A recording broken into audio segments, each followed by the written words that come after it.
chose the impossible. I chose rapture. A city where the artist would not be. First thing I remember is just that sense of scale and kind of spectacle as you're in the bathysphere coming down and you see it. And you really want to kind of be in there and looking for it. And I liked that there was this juxtaposition of it looked really cool and clean and spacey from the outside, and then you get in and you can still kind of get some of that, but it's mostly decay and kind of creepy.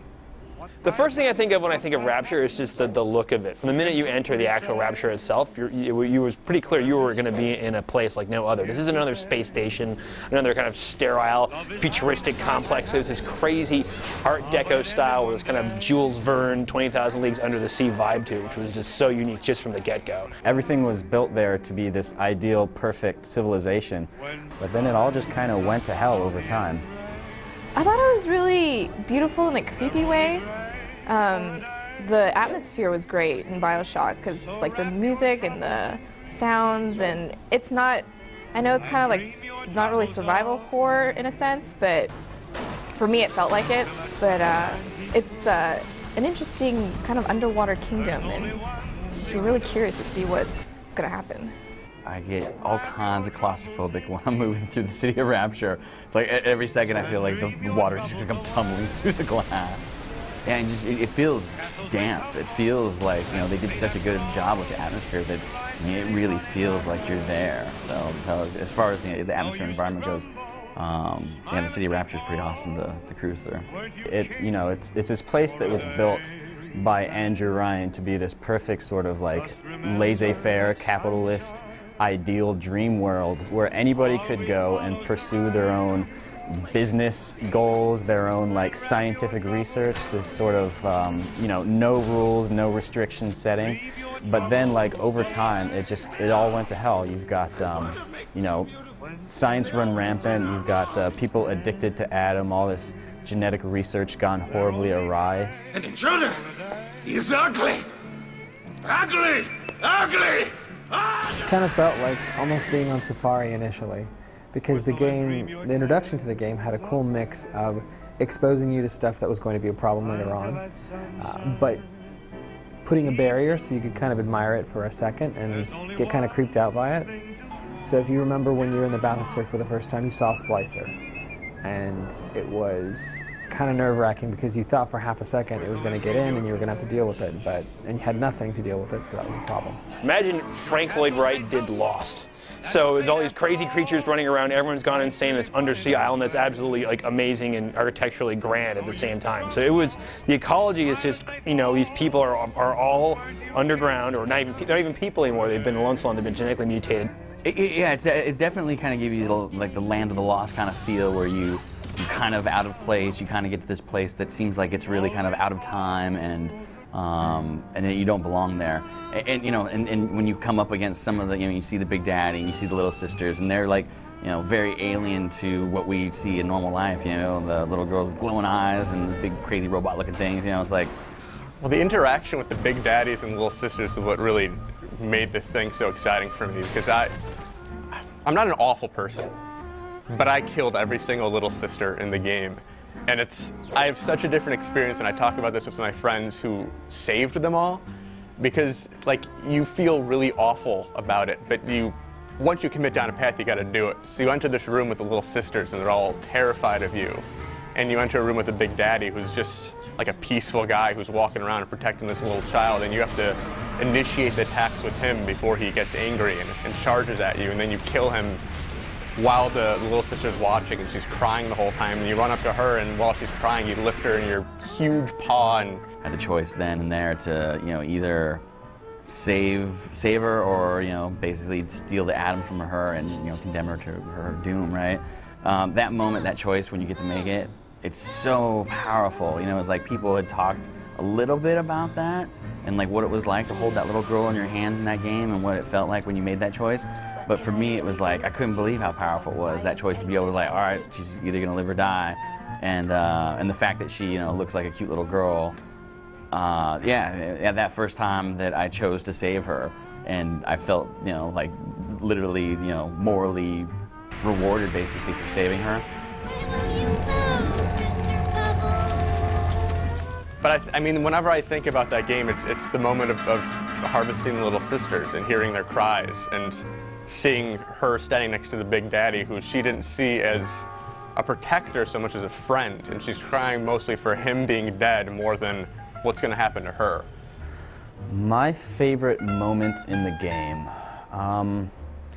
really the very beginning of it, when you land in the water, your plane crash lands, you're in the water, you see it sort of like flaming, and you get your first glimpse of that lighthouse in the background, and you slowly walk up to it. You have no idea what's going to be inside of it. And then you go down, and then bam, it's just this huge visage of Andrew Ryan, sort of that no gods, no kings sign in the background, and you're like, okay, this place is about to get really weird really quick. But the one that just kind of stuck with me was when you were in that part of Rapture where it was like where the little sisters were being kind of kept, and you started to go into the rooms exploring everything, and you just start to see the environment that they were in and the drawings on the walls and just the little details that just kind of gave you that sense that things were really jacked up there for the kids. And that was just really creepy. And it was a little sad in places because I mean, you know, kids, they'll make the best out of anything. And so, you know, they're drawing little pictures and trying to be somewhat, they're trying to make it kind of livable for themselves.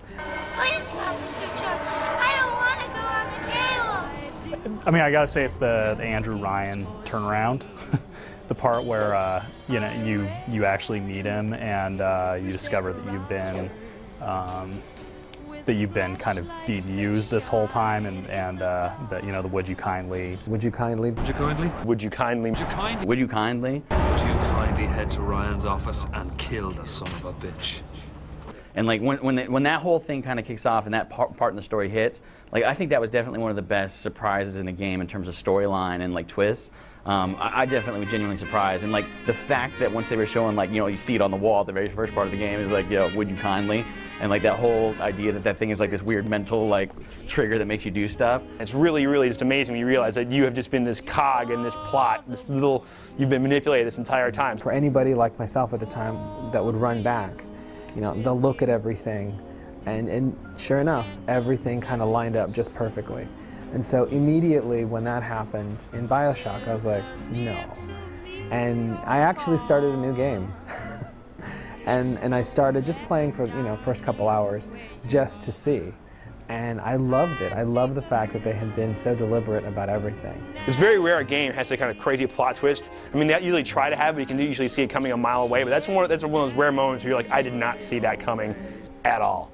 That was great. I want to see that in more games, where it's like you think something's happening and then it turns out something completely different is happening. You know, I really like that.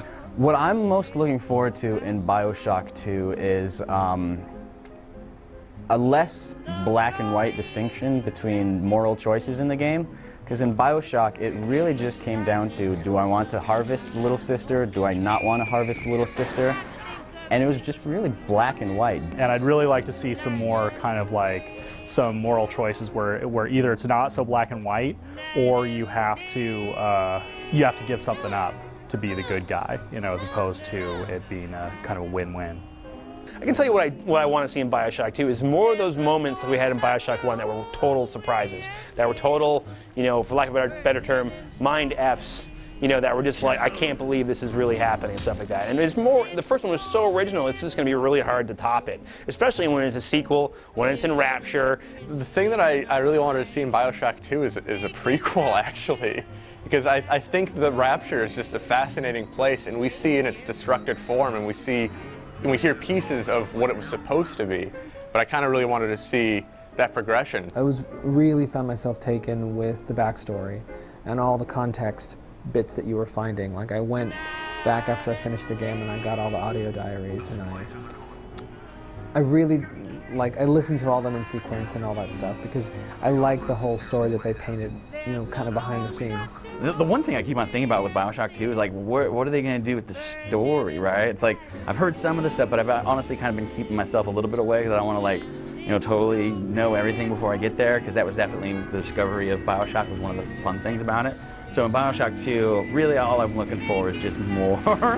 I hope that it keeps that atmosphere and that tension, because I think that is what makes it so special. But of course, you know, more of the same. If it's that quality of the same, is also always good.